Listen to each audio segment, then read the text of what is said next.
There is a generation that learned how to perform before they learned how to feel.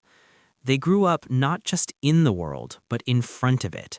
Every moment potentially documented, every feeling potentially shareable, every version of themselves subject to an audience that never stopped watching.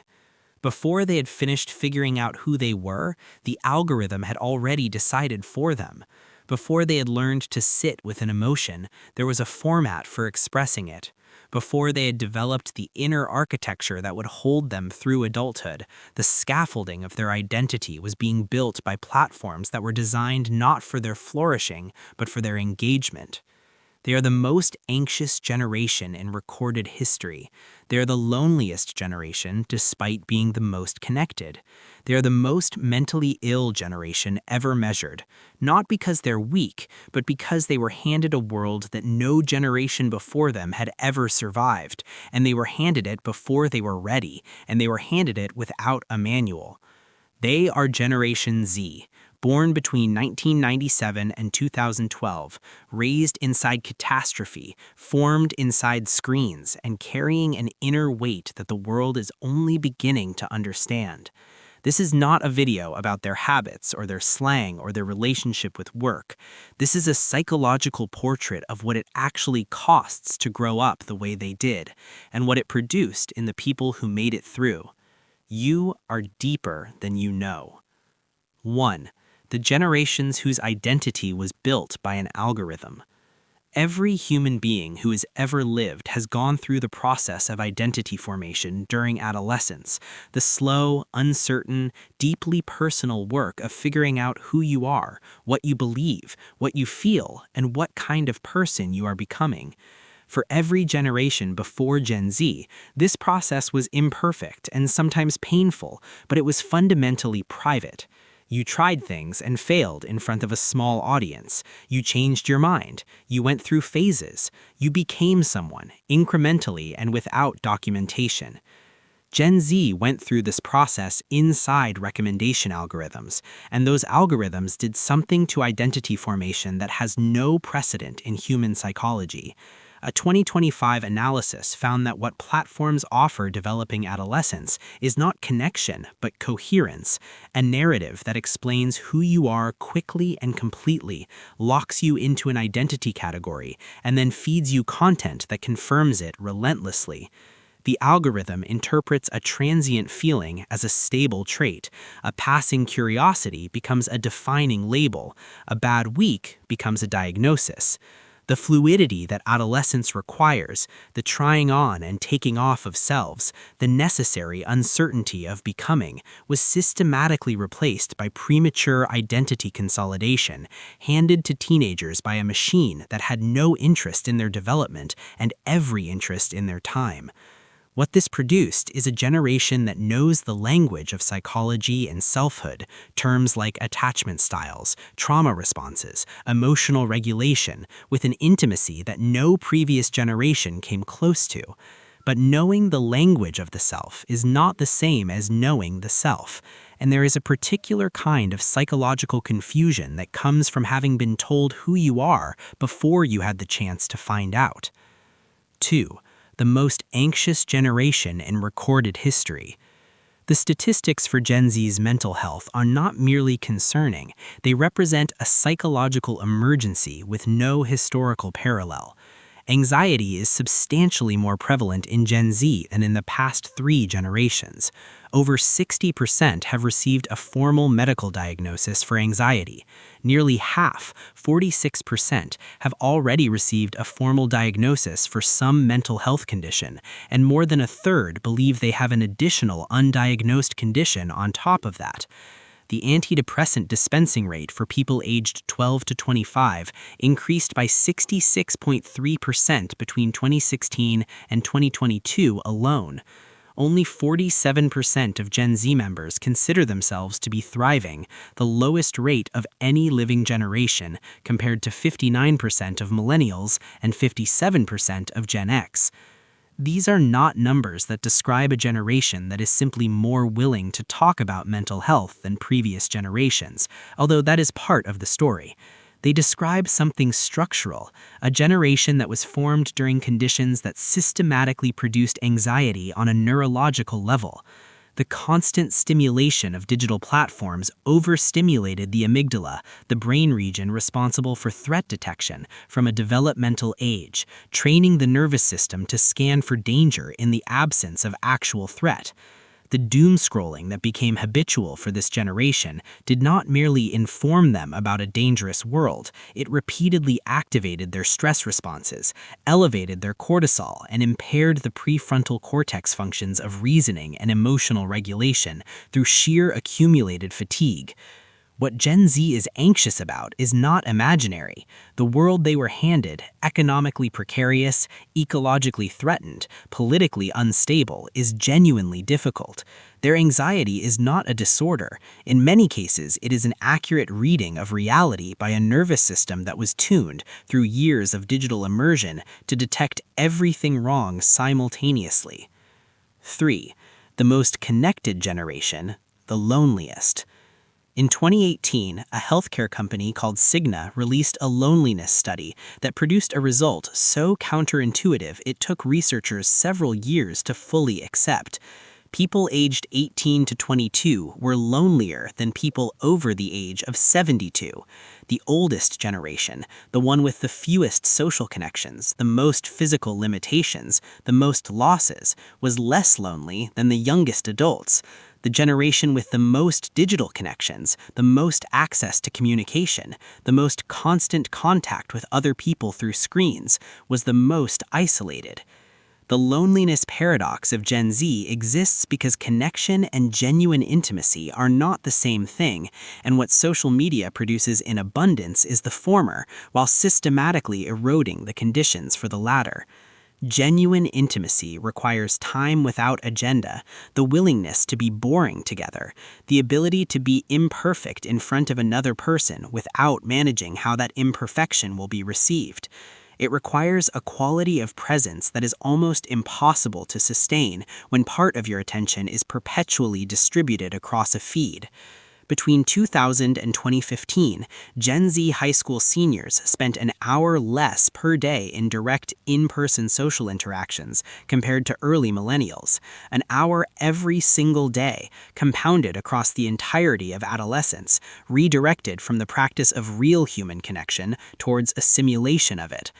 The result is a generation that has more social contacts than any generation in history, many friends online, hundreds of followers, and nearly 1 in 3 young people who report feeling completely alone.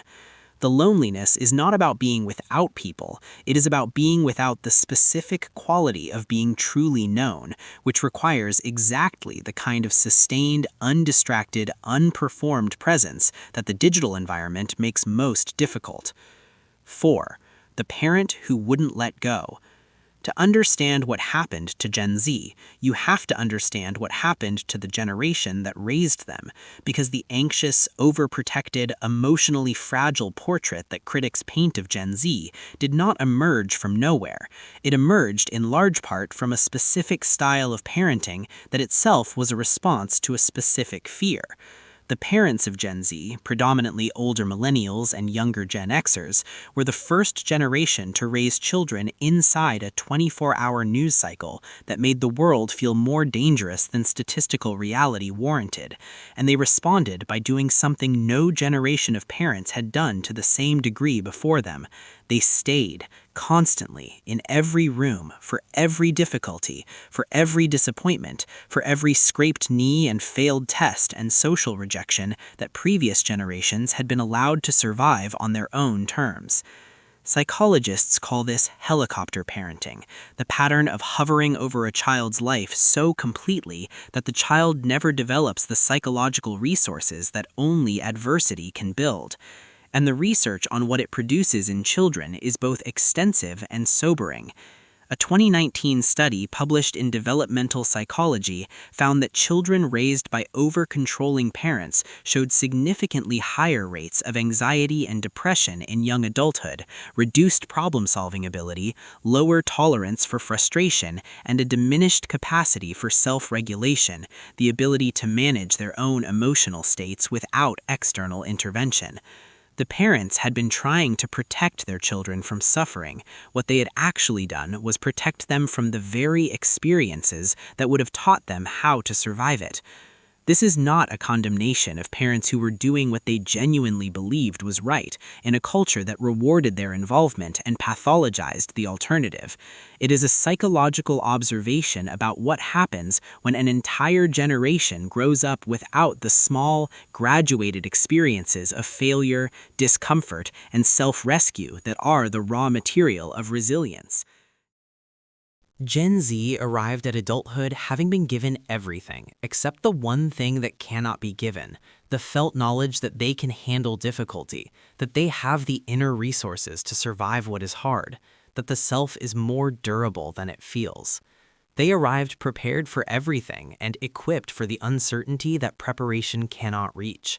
And then the world handed them uncertainty, relentlessly, without pause, and they faced it carrying the most sophisticated vocabulary for their distress that any generation had ever possessed, and the thinnest practiced capacity to sit inside it without being overwhelmed.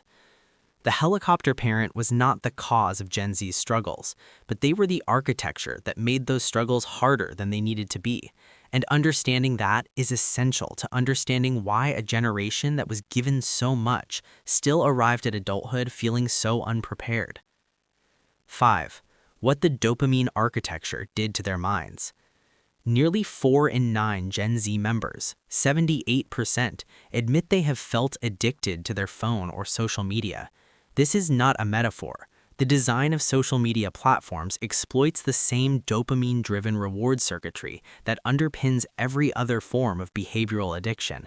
Variable reward schedules, social validation feedback loops, infinite scroll designed to prevent natural stopping points. And Gen Z encountered these mechanisms during the period of maximum neurological vulnerability, when the brain's reward systems were still forming their baseline. The consequence is measurable and deeply concerning. A 2025 study found that daily smartphone use exceeding 6 hours correlates with attention deficits and mood instability in youth, and Gen Z averages 6 hours and 27 minutes per day on their phones, right at and often above that threshold. A 12-week cognitive study found that even 30-minute sessions of short-form content consumption produced significant decreases in memory, attention span, and problem-solving performance in participants aged 13 to 25. The prefrontal cortex, the region responsible for sustained attention, impulse control, and long-term planning, was being repeatedly fatigued by exactly the kind of rapid-fire stimulation that platforms are optimized to deliver. What this means for Gen Z's inner life is not a simple deficit. It is a fundamental reorientation of how experience is processed. A nervous system calibrated for constant novelty that finds the slower textures of real life, deep conversation, and sustained thought chronically understimulating. The boredom that older generations could sit with, that Xennials still remember as simply a fact of adolescent life, became for Gen Z genuinely unbearable, not through weakness, but because their neurological threshold for stimulation had been set so high by years of algorithmic content that ordinary reality simply could not clear it. 6. Growing up inside a performance. There is a concept in sociology called impression management, the constant, mostly unconscious work we all do to shape how others perceive us. Every human being performs some version of themselves in public. The question is whether they also have a private self that is not performing, a space where the management stops and the actual person exists. For Gen Z, that private space was systematically compressed from the earliest age, because the performance began before the person did. They grew up knowing that their lives could be documented and shared at any moment, that their embarrassing moments might not fade the way embarrassing moments are supposed to fade into memory, into story, into eventual irrelevance. that the version of themselves they were in the process of becoming was simultaneously the version that might be posted, judged, and permanently indexed. Research consistently shows that this knowledge changes behavior in real time, not just digital behavior, but offline behavior, as people begin to live in ways that would translate well to a screen, making choices about their actual lives based on their imagined digital reception. The psychological cost of this runs deep in ways that Gen Z is only beginning to be able to articulate. A 2025 study found a troubling overlap between a person's identity and their digital representation, with young people increasingly unable to clearly locate where their authentic self ends and their curated self begins. The question that every adolescent has always had to answer, who am I when no one is watching, became for this generation almost impossible to access because someone was watching, or could be, or the possibility was constant enough that the psychological state of being unobserved had effectively disappeared. 7. Native to technology, strangers to themselves. Gen Z is the most technologically fluent generation in history and among the least practiced at the specific emotional skills that technology cannot teach and actively impedes. Emotional regulation, the ability to tolerate uncomfortable feelings without immediately escaping them, requires practice, and practice requires the willingness to sit with discomfort for long enough that the nervous system learns to survive it. The smartphone provided Gen Z with an escape from discomfort that was always one reach away, always immediately available, always effective in the short term. And each time it was used, the capacity for tolerating the discomfort it replaced was slightly diminished.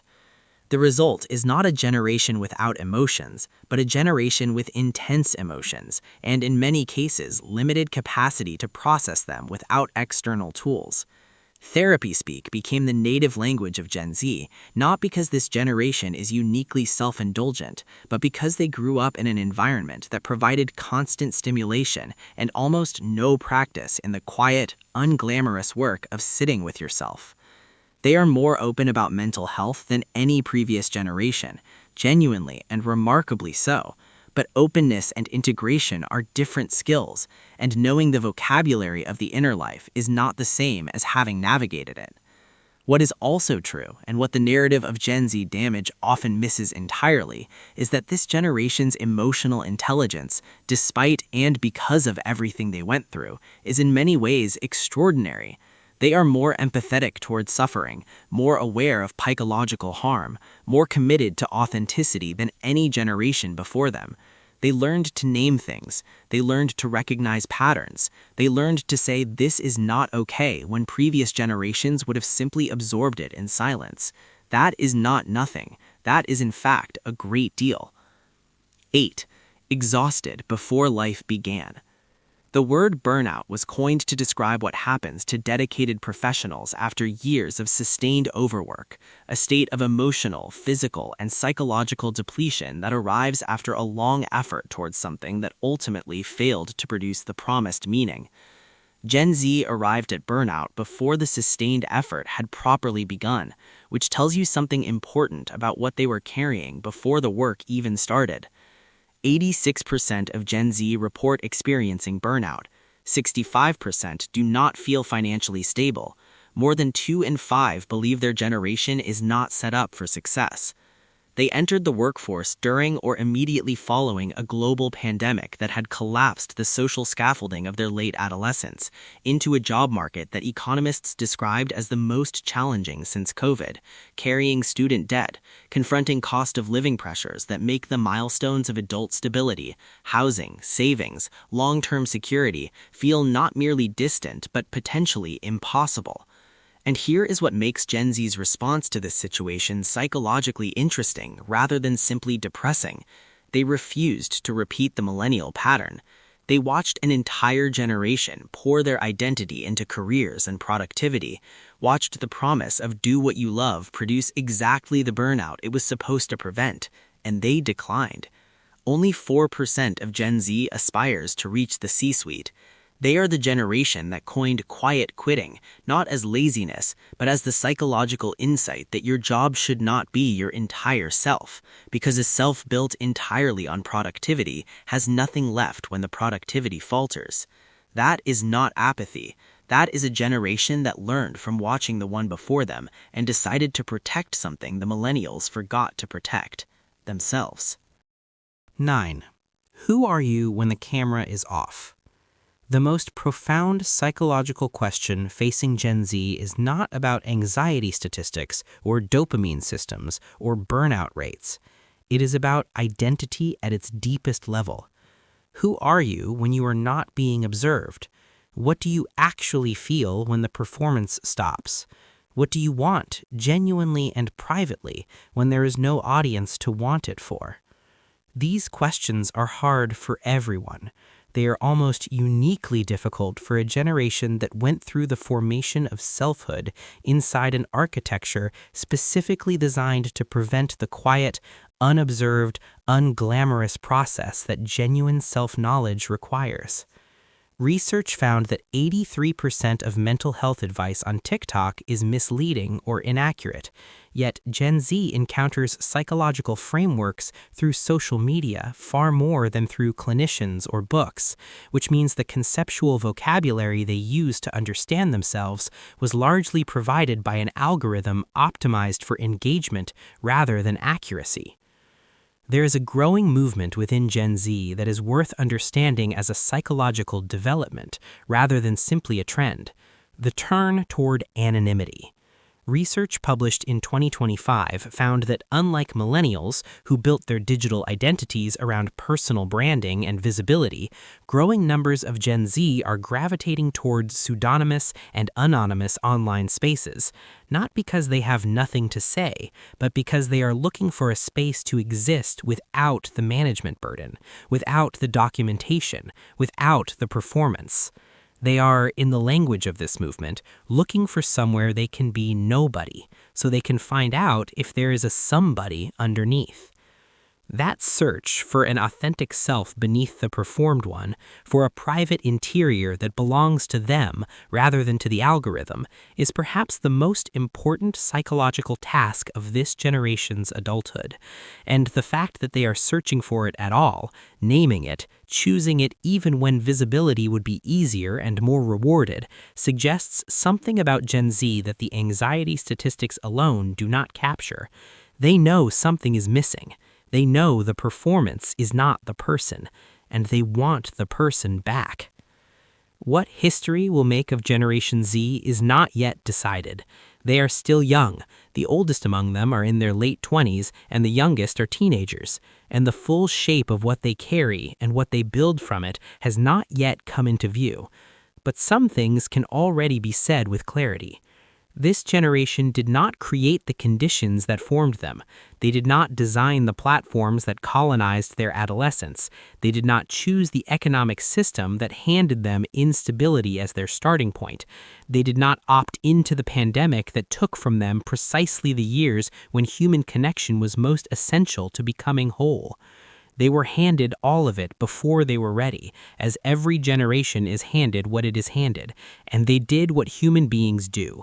They adapted. They survived. They found language for things that had no language.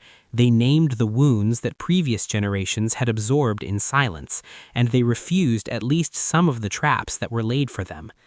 The anxiety is real. The loneliness is real. The identity fracture is real. But so is the empathy that runs through this generation more powerfully than any before it. So is the refusal to sacrifice the self entirely at the altar of productivity. So is the courage to say out loud, publicly to an audience, "I am not okay," in a world where every generation before them was taught that not being okay was something to hide. If you are Gen Z, the world has spent a lot of time telling you what is wrong with you, diagnosing your attention, your resilience, your work ethic, your ability to tolerate discomfort, your relationship with reality. Most of that conversation has missed the most important thing. You are not a broken version of a previous generation. You are the first version of something the world has not seen before. A generation formed inside conditions with no precedent, navigating a psychological landscape with no map, carrying things that have no name yet. And the fact that you are still searching for authenticity, still asking who you are beneath the performance, still demanding something realer than what the algorithm offers, that is not a symptom of damage. That is the most human thing about you. You are deeper than you know.